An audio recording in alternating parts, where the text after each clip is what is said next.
Assalamualaikum warahmatullahi wabarakatuh. Om Swastiastu, Namo Buddhaya, salam kebajikan. Perkenalkan, saya Alma Rahmawati Dewi dengan NIM 202300800578 dari mata kuliah Manajemen Retail sesi 4. Pada kesempatan ini saya akan mempresentasikan materi tentang aspek sumber daya manusia dalam retail. Topik ini sangat penting karena sumber daya manusia adalah ujung tombak dalam menjalankan operasional toko, mulai dari kasir, pramuniaga, sampai bagian gudang. Semuanya punya peran besar dalam pengalaman berbelanja.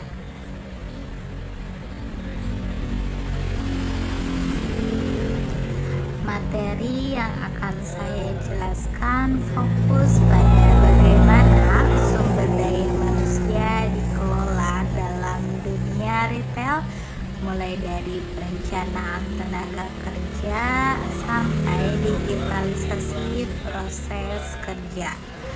Pengertian sumber daya manusia dalam retail di slide ini dijelaskan bahwa sumber daya manusia dalam retail adalah orang-orang yang menjalankan seluruh kegiatan operasional toko, mulai dari pelayanan pelanggan, menata barang, mengelola stok, sampai mengoperasikan kasir.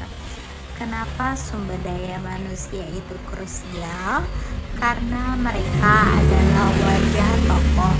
Kalau sumber daya manusianya ramah dan kompeten, pelanggan lebih nyaman dan kemungkinan besar akan kembali lagi. Tanpa sumber daya manusia yang baik, toko susah membangun kepercayaan pelanggan dan sulit mencapai penjualan yang stabil. Perencanaan tenaga kerja di slide berikutnya membahas perencanaan tenaga kerja dalam retail. Jumlah karyawan itu harus disesuaikan dengan kebutuhan toko. Tidak boleh kurang, tidak boleh lebih. Selain jumlah penempatan juga harus tepat.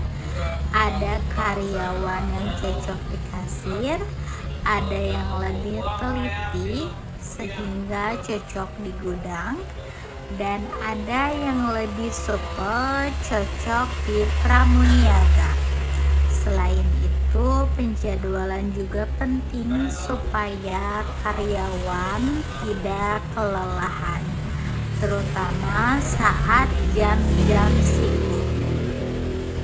Rekrutmen dan seleksi di slide selanjutnya membahas rekrutmen dan seleksi. Retail itu pekerjaan yang sangat banyak interaksi dengan pelanggan. Jadi, dalam mencari karyawan, toko harus memilih orang yang ramah, jujur, dan cepat tanggap. Rekrutmen biasanya melalui screening, lalu interview, dan dilanjutkan training awal. Seleksi yang teratur penting supaya karyawan yang diterima benar-benar bisa mengikuti aturan dan SOP toko. Lalu di slide selanjutnya ini berisi tentang pelatihan dan pengembangan karyawan. Karyawan retail butuh pelatihan mulai dari cara melayani pelanggan, memahami produk, tata cara display, sampai penggunaan sistem kasir.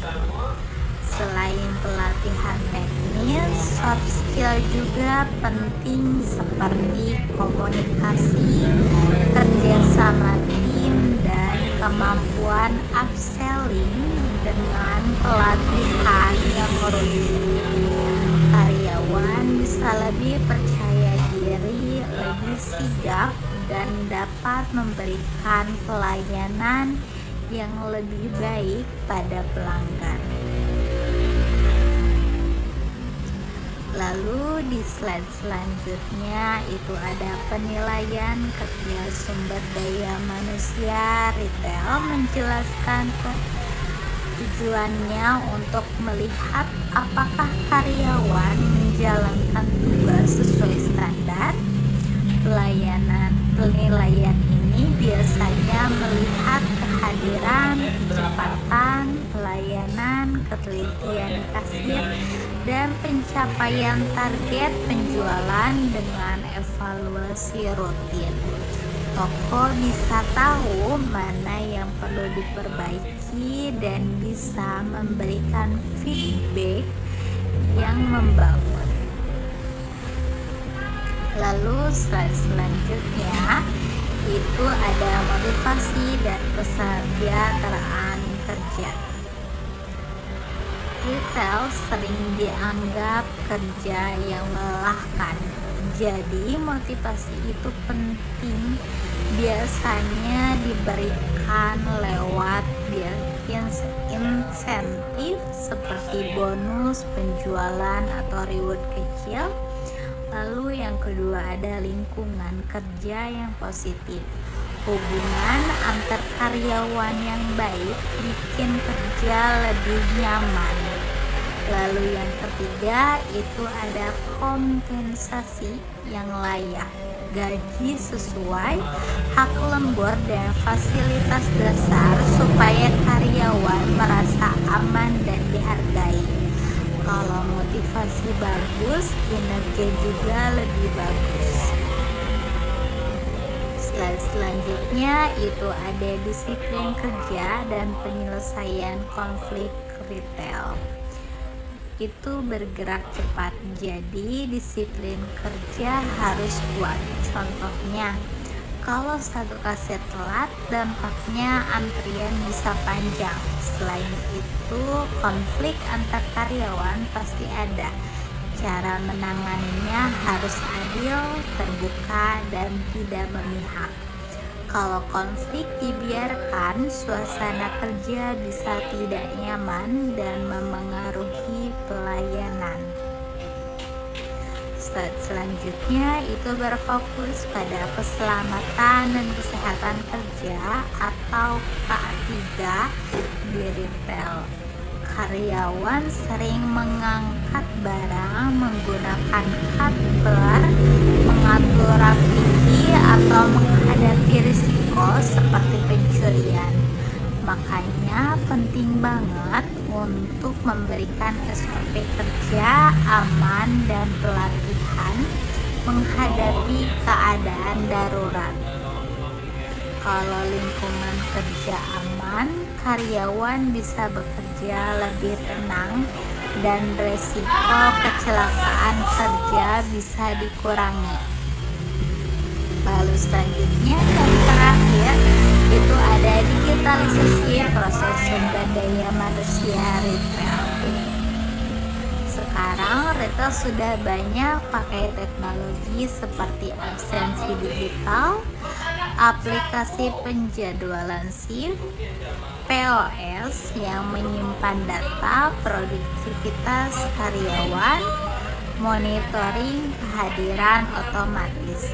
Teknologi membuat proses kerja lebih cepat, lebih teratur, dan memudahkan manajer dalam pengawasan kinerja.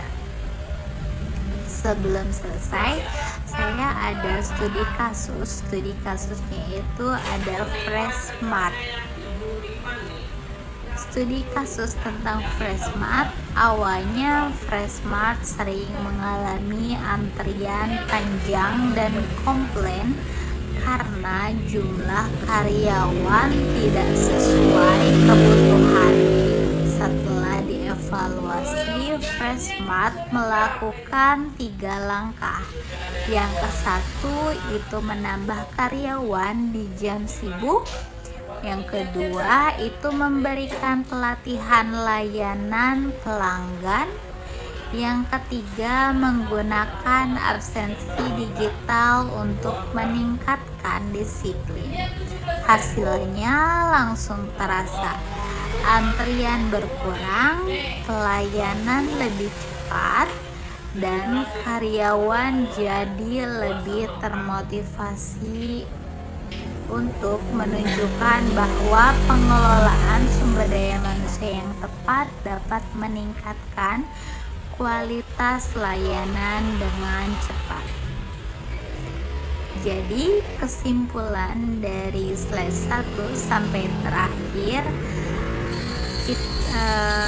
adalah faktor utama dalam kelancaran bisnis retail. Semua aspek sumber daya manusia, mulai dari perencanaan, rekrutmen, pelatihan, penilaian, motivasi, disiplin, K3 sampai digitalisasi, semuanya saling mendukung. Kalau sumber daya manusia dikelola dengan baik, toko bisa memberikan pelayanan terbaik, membuat pelanggan puas, dan menjaga performa bisnis tetap stabil.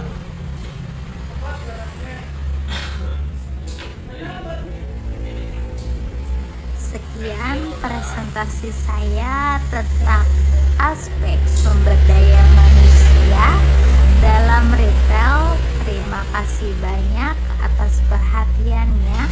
Wassalamualaikum warahmatullahi wabarakatuh.